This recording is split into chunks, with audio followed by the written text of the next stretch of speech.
Thank you. I'll stand at the back then the front one here. Okay, so for the time we find the mic, first I'd like to thank the Thai Institute for organizing these things. Before I became a banker, I was an entrepreneur, and I wish I had these opportunities. I started 5 businesses. They're all dead. That's why I joined the fantastic world of banking. Because as entrepreneurs, I'm sorry, you have no choice. You have to deal with that. The beauty now is I work for the best one. But anyway, we'll keep that for later. In order to keep us awake and interested and entertained, I'm going to switch things around here. Because I can talk about doing business in China for about, if I'd say that's 10 hours a day, I can do 12 weeks.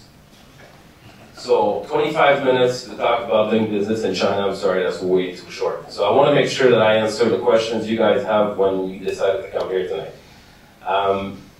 As this was way too long and I don't know, it feels weird listening about people talking about me, but I spent 10 years in China. I did a lot of things. I did business in China. I did business with China. I helped Canadian companies doing business in China. Actually, I was doing market entry to China. And then after 2.5 years, I was a victim of my integrity because 9 clients out of 10 I was telling, don't go. It's going to hurt. You're not ready. That being said, there's plenty of success stories for Canadian businesses in China. Unfortunately, we don't hear about them enough. But there's plenty of ways to be successful dealing with China. And that's what I'm going to try to tell you tonight. Before I do this, who is a Chinese national here in the room? Only one. Too bad, because usually I like to get challenged a bit. Who am I to talk about China? You know? Who am I to talk about China? Because I'm a white guy, born in France, grew up in Canada. What I'm going to do is I'm going to try to share with you some of the stuff that I learned along the 26 years I've been spending either in China or dealing with China. And hopefully you're going to learn a few things. I want to write something there. When I was head of protocol at the Canadian Embassy, my job was to receive all the different delegations, so ministers, and the Team Canada, you know, all your tax money spent for these wonderful people to go out there. Beautiful. And so my job is to sit next to the minister and say, all right, so you're going to be meeting this minister, you're going to be meeting these people, this is how you pronounce their name, this is how you do things, this is how it's going to happen, this is your talking points, this is what it's going to do. So I was basically doing cultural preparation for the Canadian delegates coming to China. And I always used to start with this. If you don't see in the back, I'm sorry, but I'm going to do my best to write it big. But my point was always to say, okay, so here you are, Canadians coming to China. By the way, who's the most famous Canadian in China, you think? Norman Bethune, that's number 2, very good. Who's the number 1? Isn't that amazing? Huawei. Well, maybe, yeah. Dashan. Dashan. Have you guys heard of Dashan? Well, he was a good friend of mine, but he's so rich now he doesn't return my calls. But anyway. He has 731 million fans in his fan club. You hear me right? Twice the population in the States. Because the guy arrived in China with me in September '84, the guy was clever. I had long hair. And he learned Chinese, and he speaks Chinese better than most Chinese people. So he was doing humor on radio. And he became famous. He did his first TV appearance in '91. Chinese were going ballistic, saying, this guy's been laughing at us in our language, and he's white. Unbelievable. So Dashan, dashan.com, check his website, unbelievable. Actually, at the embassy, I used to pay him just to come and sit in a room when we have these letter of understanding, MOUs or whatever, signature ceremonies. I would get him in the room because I knew the place would be packed, so it would look right on TV. So when I had ministers or, commercial delegations coming, I would start by saying, okay, so you're Canadian, you're coming to China. I'm just going to explain to you how Chinese people think about their own country. Okay? So I was teaching them how to write China in Chinese. And it's not to show off, but it's just to explain to you, when you deal with China, keep this in mind. It's pretty simple. Chinese, by the way, is very simple. If you do a square and you do a line in the middle, it means middle. Like my son, I'm teaching my kids French, they hate it, they think it's horrible. Why is it feminine, why is it masculine, why? I don't know. In Chinese it's pretty simple, they love Chinese much better. And then you have the sky, you have the earth, and you have somebody doing the link between the two. That's a king or an emperor. This is how you write king in Chinese. If you give him something, but by the way, if you ever disagree with something, I say please. Don't throw me something, but raise your hand. If you give him something, that's something precious. If you give something to the king, it's something precious. This is the character for jade. Yes. Thank you, appreciate it. Now, if you put this precious king within a defined territory, it's an empire. This is how you write Chinese, China in Chinese. No, this is wrong. Sorry, okay. Well, I didn't say the People's Republic of China. I said China. Yeah. Well, it's not 中华人民共和国. I would agree to that. But that is simplified. yes, okay. Not the traditional one. No, that's true. So you originally from Hong Kong or from Guangzhou? Where in China? Taiwan. Taiwan. My apologies. Is Taiwan in China?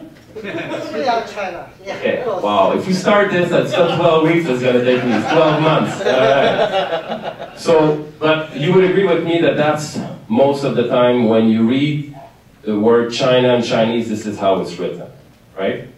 So think of it. Kids going to school, they look at the name of their country and they know that they are the empire of the middle. They are the center of the world. I mean, Torontonians are hoping, but they're just saying that a moment ago. French thinks they are, but obviously they're not. But when it comes to Chinese people, when they look at the name of their country, they're reminded that they are the center of the world. Actually, I bought a map in China in 1986, a world map, and the Americas comes twice in the map, so China is in the middle. So if you buy a world map in China, China's in the middle. So they don't mind putting the South North America, who cares anyway, to make sure they're in the middle. Okay, who can tell me, what does Canada mean? What does Canada mean? Village. Thank you. So I have a minister in front of me, and I'm saying, all right, you're the village, and you're coming to chat with the empire of the middle. You think you're going to teach them something? Take notes. Don't come and try to teach the Chinese how to do things. Okay. I may write some other things, so I'll leave it there.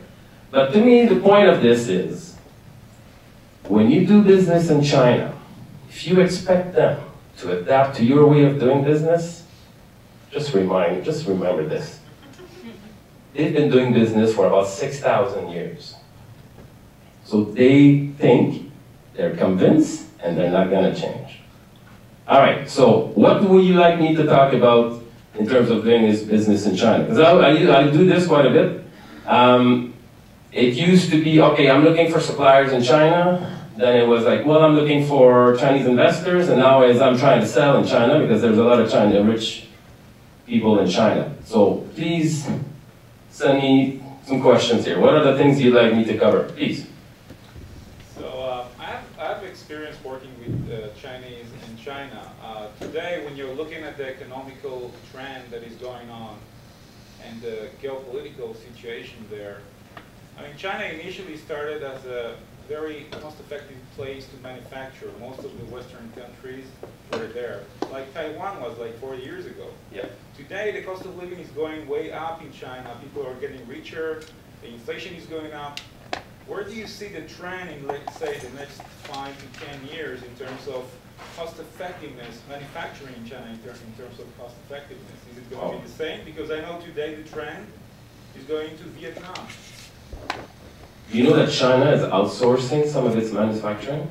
You can actually buy something if it's made in China, it's actually made in Botswana, because you can do it at 16 cents an hour there.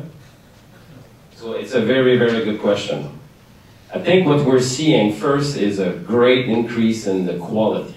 I mean, when we used to get things done in Taiwan, we knew the quality would be there, but we had to pay a little premium for that. Then we would turn to China, and then we would get it. I remember living in China in '86, and you would see all these people with little parts on the corner of the street, like bikes or zippers or whatever. And I would say, wow, why is this? Well, after 2 months, I realized these were the most busy people in the neighborhood because you bought something cheap, it was breaking all the time, so you would stop and you would basically encourage local economy by doing this. So I think China is facing a pretty big challenge now because they're no longer just a manufacturer, manufacturing heaven.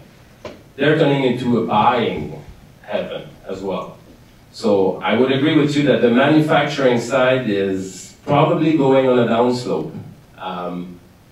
But that means that there's now buying opportunity for you to bring your stuff there. You can get it manufactured in Vietnam and sell it to China. So there's definitely a switch there, there's no doubt about it.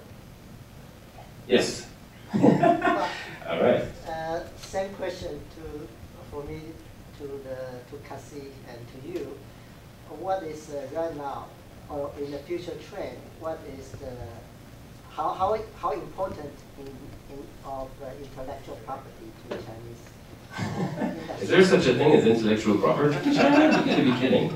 I gotta be careful here. Okay, let's put the cards on the table here. I don't think that there were ever gonna be a intellectual property concept the same way as they're here in China. And a good example is, here in China, you take a poem from the Tang Dynasty, you change one character, you print it, and you're a hero, and everybody thinks you're the greatest. That being said, there are some major efforts that are being done in China. Obviously, from the moment they joined the WTO, I was at the embassy at the time, by the way. They need to do things. The question is, how much can they enforce it? So when I used to talk to companies going to China, I said, if your IP is your core element of your business, don't go to China. Because reverse engineering, for Chinese people to take somebody else's thing, to copy it and make it better, it's not something bad. And I think that's deep into their culture as well as their way of doing business. So that being said, I mean, there's plenty of law firms now, international law firms in China. There's plenty of calls, there's plenty of cases that actually, the foreign enterprise won. The question is, it's very costly, it's going to take time. So if you are planning to go to China and you're bringing something that is linked to the IP, you're taking a big risk. And that's my opinion. And I don't think that's about to change in the very short term. I think enforcement is going to take a long time. Yep. I mean, just to that point, Apple today manufactures everything in China. Yeah. So, and there's IP involved. So how are they protecting that? The best way they're doing it right now is, the JV concept, the joint ventures, right? They was very popular. You know how the economic reform started, by the way. I'm going to get to the question, but I think it's worth just going back a bit. Deng Xiaoping, I don't know if you remember him anyway, in the mid-80s, all the Chinese were producing things, they were taking it, and they were splitting it and dividing it among everybody. Well, that was equal. Deng Xiaoping one day said, you know what? You're still going to have to do that, so we're going to give you quotas. You're going to produce this you give to us. But whatever you produce on top, we're going to allow you to sell it on the private market. Wow. A 1 hectare of land that was producing a ton of rice was producing 3 tons the following year, because then people had the chance to do it. So when he opened the economic reform, foreign companies were interested in going to China. The joint venture model at the time was 51% Chinese, 49% max foreign.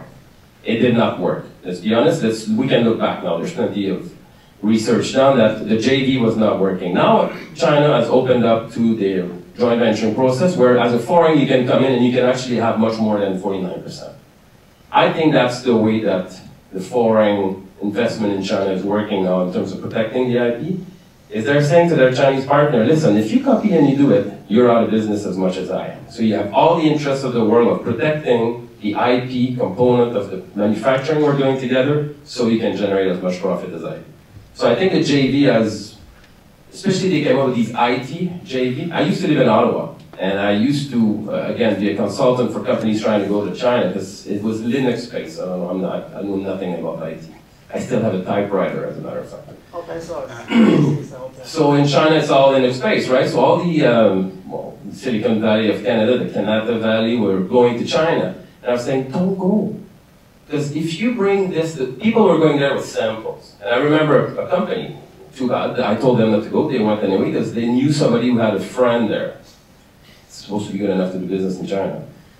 when they flew back, when they were on the plane coming back, their software was for sale at $1 on the street. They went down very quickly.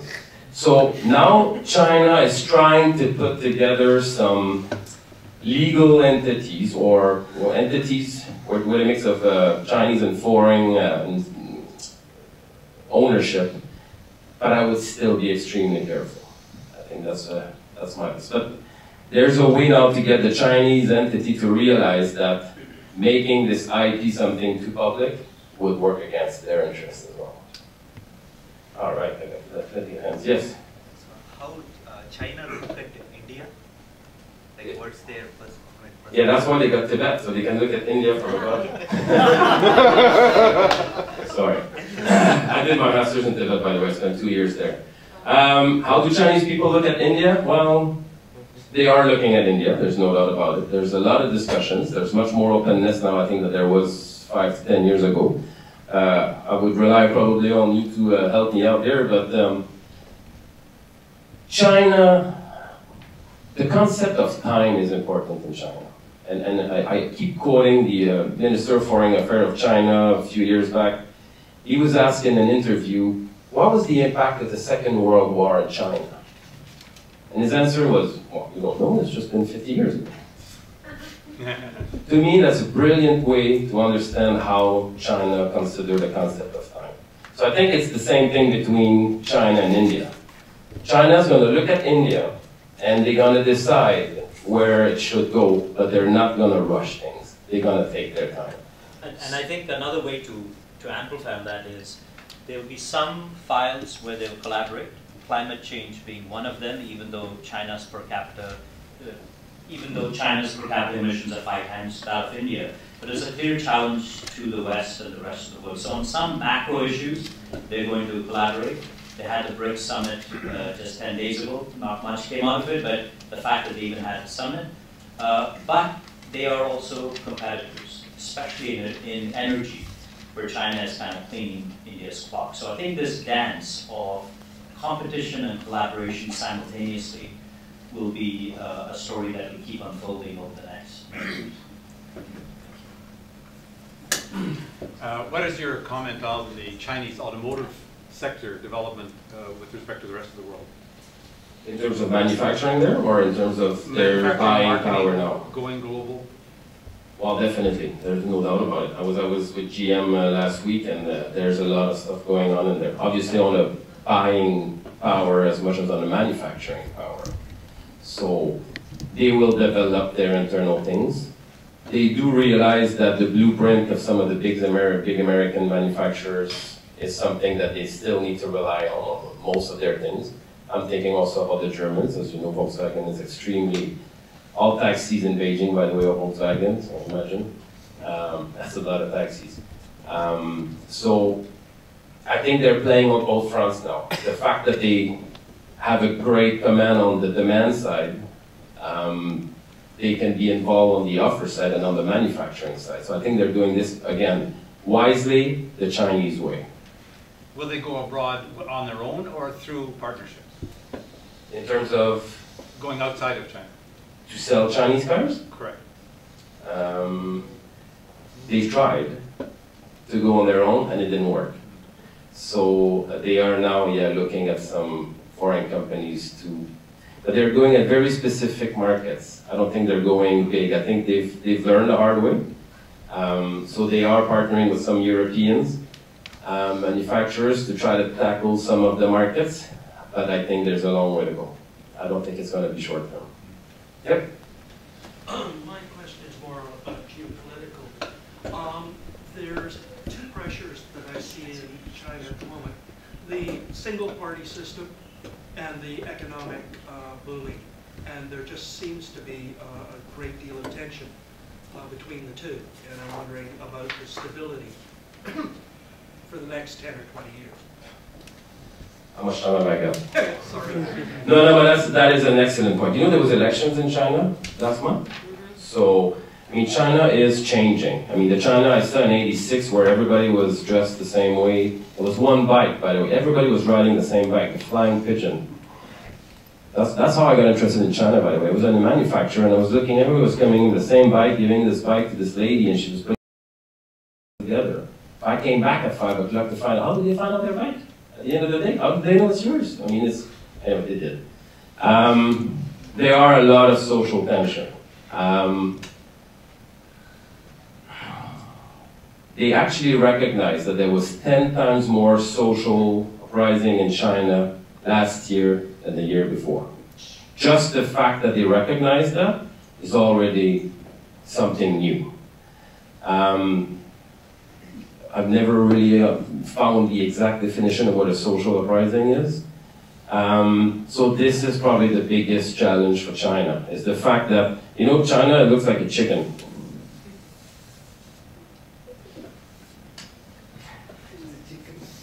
It's like a chicken. And the egg would be Taiwan, there you go. So it's still part of the egg, but was it the chicken first or the egg first? There you go, is that a good analogy? Okay, the China we talk about is the corridor Beijing-Hong Kong, with Shanghai in the middle, right? This is the China that is going through all these changes at an amazing pace. What the Chinese government is doing from Beijing here is they're trying to put attention more on the western side of China, Sichuan, Yunnan, all these provinces, where for them, it's nice to see that these guys are making money, but it's nice to hear that from the central government there's actually an attention there. So will we see more of those? I'm sure there will be. So to link that to the one-party rule, okay, I'll share a conversation I had with a Chinese friend not too long ago. Because there was election here, and he was saying, while you guys are wasting time talking about politics, we're talking business. Because he said, for us, what's the point of talking politics? We don't decide the rules. I thought that was a very good comment, coming from a fairly successful China. So will the one party in China change? I don't see it happening very, very quickly, especially knowing that the Politburo now, the average age is much lower, it's about 20 years younger than it used to be. So the 9 people who really rule China, they're not 69 anymore. They're like 49. So I think they're going to be clever enough, and I think Chinese history is proving itself right, to know that they will make some changes, they will adapt, but I don't think that's about to change anytime soon. And to be honest, I'm not sure it should. I mean, I was at Tiananmen Square in 1989. I can tell you the Chinese people, my Chinese friends that I don't have anymore, they weren't asking for democracy. They were asking for anti-corruption. That's where I think this new, younger, ruling group is going to turn around, is about corruption. And already they've done, you know, they've put to death some pretty famous and high-level Chinese officials. So I think they're going to be turning to corruptions, and hopefully that's going to work for them. But look, just on that point, apart from the socio-political tension, the question to you is, do you think the Chinese growth is sustainable? And I'll kind of qualify my question. Some of the largest banks today, and in fact I was just having this conversation with a colleague, in fact largest banks today are Chinese banks. And they have one example. They have become largest because they have funded a lot of infrastructure. And if you just look at any of the yellow papers, people talk about a huge amount of bad debts that these banks are sitting on. What? Nobody knows what is happening. 2, we don't know how many number of AIDS cases are there in China. Statistics are not published. 3, in the last decade or so, China has grown, apart from the domestic consumption of whatever, the 1.3 billion people, it has grown mainly because of exports to the developed world. That has changed. That will change significantly going forward. That export markets, obviously, I mean, we all know that they are not going to be there. So the foreign exchange reserve, for example, which they are sitting on, say euro or what have you, they will actually have to take a capital cut on. So is this sustainable model from a growth perspective, apart from the socio-political issues? I hope you guys don't have anything planned before 6 tomorrow morning. That's a good question. But I would just tweak a little. I think domestic growth is still happening in China. I think that there is still a great capacity for the domestic market in China to grow. The problem with the Chinese on the manufacturing side, because on the banking side, I agree, they're sitting on a lot of risky stuff. There's no doubt about it. But that's the beauty of a one government or a one-party government. They can make a decision like this. They're not going to make committee sits for 5 years before something happens. And that's where I think that one-party rule makes actually sense in China, because if they want to make policy work, they're going to make it work. I can tell you when I was in China, I was training the Canadian Olympic Committee when they went for the Beijing Olympics. We were sitting in a pub. Everybody's cell phone rang at the same time. We looked on it, it was a message from the Beijing government saying, tomorrow the airport highway between downtown to the airport will be closed between this time and this time because we have all these delegates we need to get out of the city. Do you think there was a car on the highway the next day? So that's where I think, even though they are sitting in some risky business, there's no doubt about it. In terms of sustainable growth, are they going, like this year they're freaking out because their growth is only 7%. Well, I'll take it. So it's a good question, but at the same time, I think they have the infrastructure and I think they have the government structure in place to be able to turn around if they need to. Will it work? I don't know. But I think they have much more chance of making things happen, therefore adjust to a situation, than if they were in a different, let's see, political structure. Yes? China and India are two parts of the world where there's been so much going on and so much not going on and so many questions. There are so many questions in our minds, we can't even address them with you, right? I mean, important, not important. China in itself, being part of the BRIC world, which, well, today, whether it's relevant, not relevant is another issue. And is it the BRIC or the BRIC or the BRIC or there's a lot of BRICs in the BRIC? Yeah, exactly, whatever. Doesn't seem to have permeated into the North American thinking too much, much more out of the North American, in terms of investments, in terms of positioning, and so on and so forth. Yes, growth has gone down in China. Growth is a question mark in India for their own reasons. But we still use them as benchmarks. But China's only growing at 7% this year. So what? China's only growing at 12%. Why is it a benchmark? How much has China been interested in international growth? Hardly. I went to China. On the export side. I went to China in 2006 on a convention. I was in Beijing and Shanghai and so on. And people didn't even speak English much of the time. I was staying at the Intercontinental. We had to take a slip from the concierge to give it to the taxi driver because he wouldn't understand anything. And I asked the guy at the hotel, I said, you've got the Olympics in 2008. You guys don't speak English. How are you going to manage? Oh, don't worry, we're teaching thousands every day to speak English. By the time 2008 comes, we'll have enough people speaking English here. Now, my point is, how interested were they in making themselves international? How much of it was international growth? How much of it was not? Was it just a question of, as you said, or as is the case, copying products and pushing them out of the country, quality, domestic GDP, the per head capita income is low, Okay. yet they're competitors to each other. I think the best way to answer your question It's is too this. confusing, this whole thing. Well, it's China's gonna defend their own interests. Is China interested in going international? They will if it serves their own interests, absolutely. And where is Canada on their radar, you think? Well, Keystone Pipeline. well, they're interested in what we have. They're not interested in what we Exactly, and they're buying. Absolutely. And they're buying in. And they're buying like crazy. And They have you the guys money. know about 1% of what's going on between Canada and China in terms of Chinese people buying our resources. So I agree with you. I think I would go back to this. China will do what it needs to do to be what they want to be. And if it means pushing people around, if it means doing things a certain way, they will. Yeah. Thank you, Mr. Yes. Hi. I have a question with regards to Hong Kong. Okay. I used to work for IBM there pre-1997. Okay. And how does it sit today? And Okay. where does it fit? Good question. And also, what's the economy doing there? Anybody from Hong Kong? No. Anybody just go to Hong Kong or work there or spend time? Yeah, okay. Did you see any difference between the pre and post Yeah. 19? I said, really? Wow, I go there regularly and I have seen zero difference. The only thing I've seen is now people in Hong Kong have to learn Mandarin.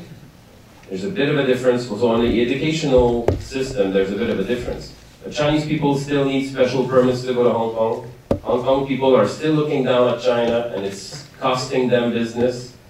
Chinese are going to Hong Kong because that's where they can send money wherever they want to. I have seen very, very, very little difference in Hong Kong between 1887 and now. Absolutely. I mean, unless someone can prove me wrong in this room, but I've seen little, very little. On the investment I change the sectors. topic a little bit. Okay. Can you advise us how to run business there, how to bring the money Okay. there, how to hire people? Okay. If I can summarize something quickly, if you do business in China, you have to answer one question. If you can't answer that question, run away. What's in it for them? If you don't know what's in it for the partner, the supplier, the buyer, the JV, whatever, if you don't know why he's in there for, run. Second thing, when you deal in China, the key thing is relationship. And there's two types of relationship in China. You have business relationships and you have personal relationships, which we call guanxi, which is the way you do business in China. There is no loyalty to business relationship. And I mean that, and I've learned the hard way, trust me, even amongst Chinese people. That's why they came up with this economic model where you go in China, you go on the street and everybody sells the same thing. You have like 50 shops, they sell all the same thing. How does that make sense? You do that here? Of course not. Why the hell would everybody selling the same thing will be next to each other? Well, in China, they started this model and it's working perfectly well. Because if you want, let's say, if you want to buy a table, you're going to go to the table street. You're going to start developing a relationship with people and you know you're going to buy a table because you know that's the table street. So in China, there's no loyalty for business relationship. So if you develop a personal relationship, this is where you're going to be successful. And if you look at the success stories of Canadian businesses in China, they're all going to tell you, I went there, I showed pictures of my kids, of my wife, I invited the guy over, he came here. If there is a personal relationship, you can rely on that. But if it's strictly business, dangerous. So I have a product which is very heavily IP intensive. Okay. And I have good relationships in China, like they were friends willing to make connections for me. Okay. So would it make sense for me to go, like with personal connections? I'm not talking about business at this point. Absolutely, you have to go. If you want to do business in China, you have to go. Somebody earlier was mentioning, doing business on email. It's not working. No, but no, I'm talking about an IP product. I'm talking about, Well, ask the right questions. I mean, I would say you know how important this IP is to you. Mm-hmm. How important is developing the Chinese market to you? Because there's a cost to develop business in China. Mm-hmm. And if the cost is higher than the benefits, well, then it doesn't make business sense, does it? Mm-hmm. So make sure that you have all the tools in order for you to measure the cost of doing business in China. So most likely I'll be going the JV route or some local partner there. Yes. I don't know enough about so far what I've figured out. That's definitely a route that I would be considering if you are to go to China. So, yep. So I want to ask a question about the business culture. You mentioned a few things here, and I'm questioning the fact that is it going to be a long-term? For instance, if I compare doing business with Japan, Japan goes back thousands of years back with their business etiquette and culture, but they managed to make a transition to open up their view to the West. And I've known quite a few companies, definitely, that changed their way to do business because they opened up their gates to the West. China cannot, cannot avoid that, basically. Now, my question to you is that, do you see that this trend of not opening their business culture and changing the way to the West mostly is going to remain so, stagnatic? But if they do, they're going to basically concentrate on their local market. Otherwise, most businesses will find it very difficult to open. I mean, signing up agreements with Chinese is a frustration, as you may know. They have a very, very, very... It's an understatement, actually. diligent tactics. I agree with you, but that's considering that the Western world is the one that China should be looking at. But look at what China's doing now. They're dealing with Africa. They're dealing with South America. They're dealing with Southeast Asia. Do they need the Western world? Do they need Western Europe and North America? I don't know. When you have these discussions with Chinese people, they're saying, you guys are way too complex. You guys have lawyers and you guys have fine prints and everything. Hey, we're dealing with Africa on a handshake, buddy, we're making stuff happen. Same thing with ASEAN, you know, the Southeast Asian nations. So I would agree with you that if China's ambition is to be part of the G20 in terms of the industrial capacity, yes, they're going to have to adapt, I think. Do you see that happening? Not now. I think there's plenty now. The fact that they have purchasing power now makes them, I mean, who thought that China would save the euro? Seriously, when you look at that. Who would imagine that 10 years ago? Who is saving the euro right now? It's China. So why would they change? They already have a list of success stories of the way they've been doing business. I mean, I don't want to say that China's perfect, obviously not, but if you look at their track record, they've made some very gutsy moves, and somehow they've been proven not too bad. So I just don't see them suddenly being open to adapt to the Western way of doing things. They've just been too successful in too many fronts. But that's my opinion, right? In fact, these economists we have at the bank, when they get paid to say what's going to happen in 6 months, it never happens. They still get paid. Oh. If you export things to China, Yeah. how do you take the money back from them? How do you guarantee it? There's a repatriation of profit. Well, Or easy route is through Hong Kong, using HSBC.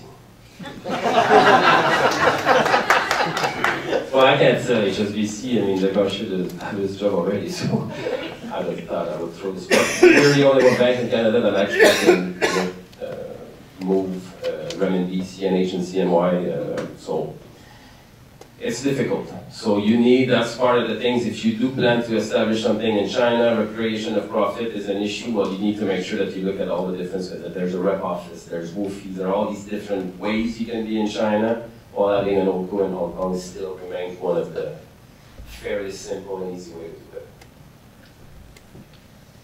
You can take one last question.